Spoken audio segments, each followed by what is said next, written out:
You're watching Pulse for the 11th of November and it's time for some Dota 2 news. So this week's update, Burnt Offerings adds the Warlock, a master of the dark arts and the only hero capable of summoning a mighty flaming golem. The Warlock is looking quite sinister indeed and I'm absolutely loving the golem model. But if you guys and girls want to read more about the Warlock, perhaps about its skills, then you can do so below. Now along with this update, there were a variety of other fixes and additions, smaller ones though.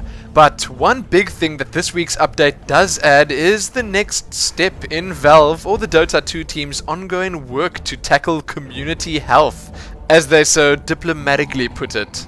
If you think back, a couple of updates ago the report and commendation system was released, and this has apparently given them a lot of data about various ways that some players are helping or hurting the fun of other players. One theme that they've come across, and I for one have definitely experienced in action, is that there are some players out there who reduce fun of others through the communication channels, be it either through the in-game chat system or the voice chat. Yes, that could be pretty bad. Now with this update, they've added a system that detects players who are clearly reducing the fun of others, specifically through text or voice chat, and temporarily removes their ability to use those chat systems. Apparently, once they return to being additive to the community, they can re-earn that functionality.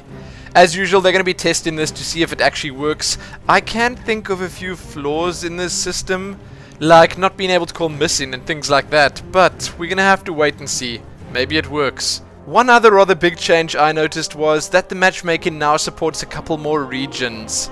Other than that, you can see the hero, gameplay, UI, visual, audio and bot changes, fixes and additions below. There's nothing really huge to have a look at here, but I have as usual linked it below. Now along with this patch talk, I will say that Valve has yet again increased the amount of Dota 2 servers that they have running right now. Apparently it's up to 5,256. That's a lot of servers, but they have been sending out quite a few invites as well. Speaking of invites, I will in just a couple of moments tell you of a few giveaways that I know about going on right now. But before then, have a look at The Vengeful Spirit. This is by Kunka, and I think you all know who he is. You can check this out in full size over at Kunka's DeviantArt page. Now about those Dota 2 beta keys. The guys over at Gosu Gamers have a survey up that you can do to join their Dota 2 beta key raffle. So you can definitely check that one out. It's pretty simple and doesn't take a lot of time. Other than that though, Polarfluke is at it again. They have already given away one key via Twitter, and they are giving away another one tomorrow via their Facebook page. All you need to do with that is to like the page and you've got a chance to win it. But if you want a little bit more certainty, if you want to work a little bit for your key, they've also got a competition up where you can design a logo for Polarfluke. Yes, they are indeed in need of a new logo and you can help them out with that.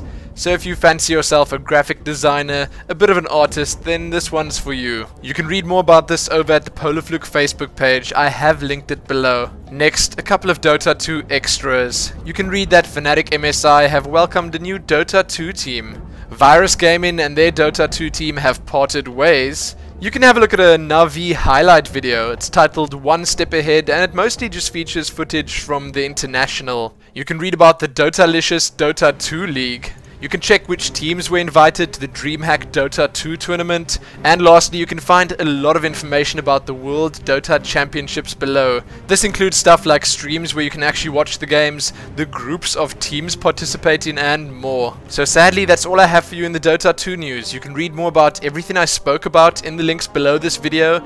And be sure to check those key competitions out if you're still looking for one. Remember to like the video, share it with your friends and subscribe. Most importantly though, happy Warlock.